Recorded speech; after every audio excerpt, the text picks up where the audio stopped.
Beshalach, which means, and when Pharaoh sent the Jewish people from Egypt, and they left actually, and so many things happen in this particular reading that it's difficult to choose one. But let's focus on one particular scene over here.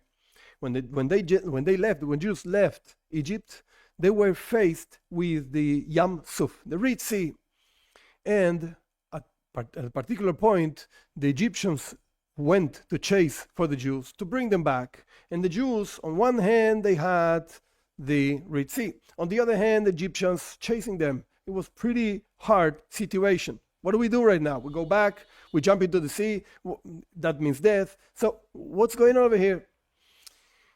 They chose to, as the Torah says, Vayitzaku, they cried out to God.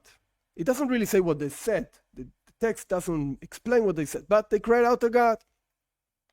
And there's a commentary of Rashi, very interesting. Rabbi Shlomo he lived in France, year 1000, and he explains what happened over there. This is what Rashi says, they chose the occupation of their forefathers.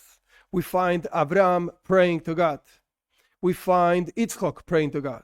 And we find Yaakov praying to God. So that's what they did. They prayed to God.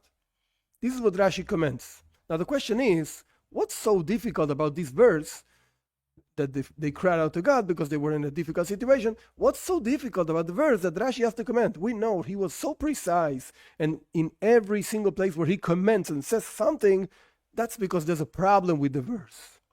So what's the problem over here?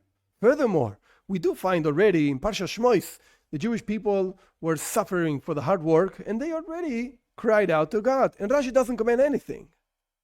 It's a simple thing. You're in a bad situation, you cry out to God. So why does Rashi choose in this particular parsha, in this particular scene, to explain that the Jews actually cried out to God?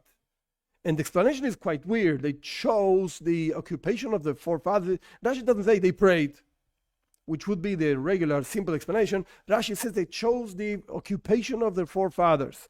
And furthermore, the examples he brings where Abraham, Yitzchak, and Yaakov prayed actually are weird examples. Really weird. We find that Abraham prayed to God before God decided to destroy Sodom and Amorah, 5 cities actually, that had to be completely destroyed, perverted, and so on. And Abraham was praying to God. But Rashi doesn't choose this example to show us that Abraham really prayed. Rashi chooses a later example where it just says Abraham was standing there. And our sages explain, he was praying. Same thing with Yitzchak. Rashi chooses a verse that says that Yitzchak left, he went out into the field to talk. That's what the Torah says. Instead of using a proof that Yitzchak prayed to God. For instance, when he wanted children, he didn't have children, so he prayed to God to have children, him and Rivka.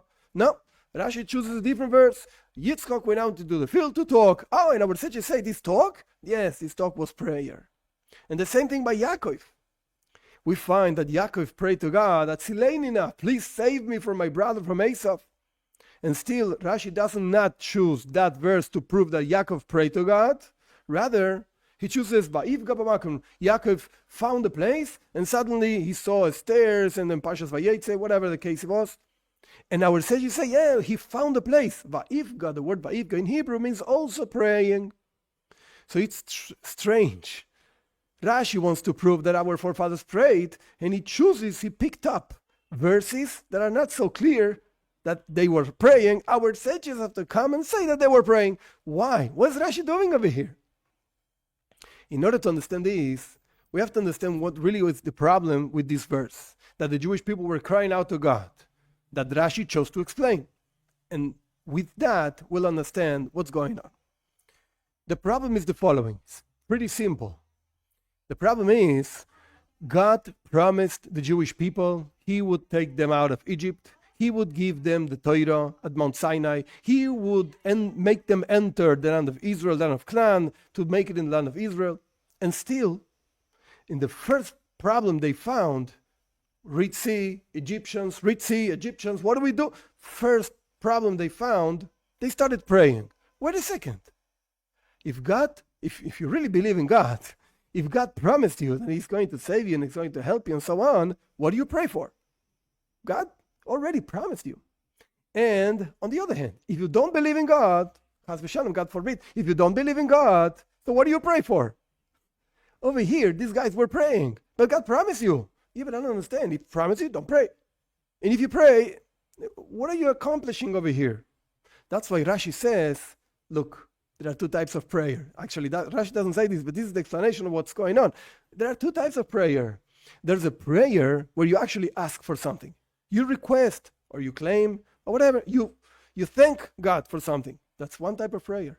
Has an objective, a subject. Yeah, I want to thank, I want to ask.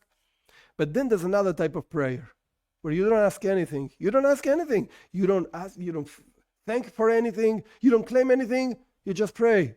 What does that mean? The word tefillah, prayer in Hebrew, is connected to the word toifel kelim. That means to put together parts of a vessel that was broken. So tefillah actually means a connection to God. You're just connecting to your master, to your creator. Nothing more than that. Nothing less than that. You just want to be with him. You just want to talk to him. I'm not asking anything. I'm not thinking anything. Just, I want to be with you. So over here, the Jewish people were not praying actually to ask for salvation. Yeah, the Red Sea, the Egyptians. God promised you. If you believe in God, you have nothing to worry about. But they were praying anyway. That's why Rashi says they were actually taking the occupation of their forefathers. We find that the forefathers prayed, yeah, but they prayed in these two ways actually. Sometimes we find that Avraham, Yitzchak, Yaakov, they prayed for something. Avraham just prayed so Sodom and Amorah would not be destroyed, and Yitzchak prayed for children, and Yaakov prayed for to be saved from his brother. But then we find other places where our forefathers were just praying. What do you mean? What do you need? Nothing. What are you asking? Nothing. What are you thinking? Nothing. Are you praising God? No. I just want to be with you. And that's why Rashi chose these specific verses where we find just Avraham praying. What is he saying? Nothing. Whatever, he's praying. And Yitzchak, he was just went out in the field. He was praying to God. What was he asking? Nothing. He was just praying. And Yaakov, he found a place and he started praying. Okay, it was a holy place, whatever, but he just started praying. What is he asking? What was he asking? Nothing. That's why Rashi chose exactly these particular verses. Now, this has a very powerful lesson. And the lesson is, it's okay to pray for things. It's okay to ask to God. Of course. Who are you going to ask to? The only one that can really give you something, the only Almighty, is just God. He's the only one. It's okay to pray, to praise. It's okay to pray, to thank for. We have to be thankful for things. But you know what? The strongest and most powerful prayer is, I just want to talk to you. I just want to be with you. Between parentheses, interestingly to note, when you actually continue reading the story over there, the scene, the Jewish people started actually complaining. Why did you take us out of Egypt? And what was going on over there? When a person is in a very difficult situation, very pressed for something, sometimes we talk without a true intention, and sometimes we say things that we don't really believe on and we don't really think that way, but just the situation leads us to say things we don't really want to say. So that was what was going on when the Jewish people started complaining. But the prayer itself, says Rashi, prayer was no complaints. Prayer was not asking for help. The prayer was just, let's connect to our Creator.